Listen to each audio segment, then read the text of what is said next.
नाज़िर नसीराबाद भरिसां 2 नींग बरसाती पानी में बुरी फोत थी विया आहिनि। तफ़सील रवाहे अल्ताफ कांधड़ो। जी अल्ताफ, वधीक तफ़सील ॾिजो।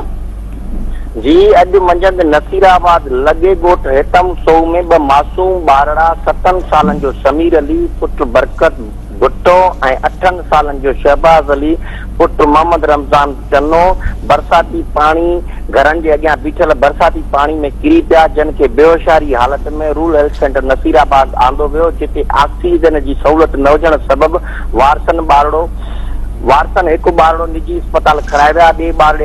ॿियो ॿारड़ो उते पिणु फोती ॿारड़नि जे वारसनि चयो त रूरल हेल्थ नसीराबाद में अंधेर नगरी आहे। अधु कलाक खां असीं ही ॿारड़ा अस्पताल आंदा आहिनि, पर हिते को बि ॾिसण वारो कोन्हे। ऑक्सीजन लाइ डॉक्टर खे चयोसीं त डॉक्टर चयो त जनरेटर में तेल कोन्हे। नतीजे में 2 मासूम ॿारड़ा असांजा फोती आहिनि। ॿारड़नि पाणी में किरण सबबि बूसाटियल हुया। हिननि जे वारसनि ॿुधाइनि खेनि चयो त असीं जीअं ई ॿारड़ा बूसाटिजी विया त बर वक़्तु हिते खणी आयासीं, पर डॉक्टरनि जी लापरवाही सबबि हीअ असां सां वाक़ियो पेश आयो आहे।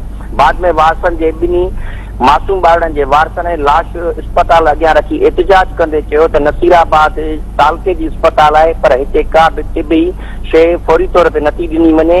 जॾहिं त मां तव्हांखे ॿुधाईंदो आहियां त अहिड़े वाक़े खां पोइ हिते सभई शहरी पण पहुची विया आहिनि ऐं उते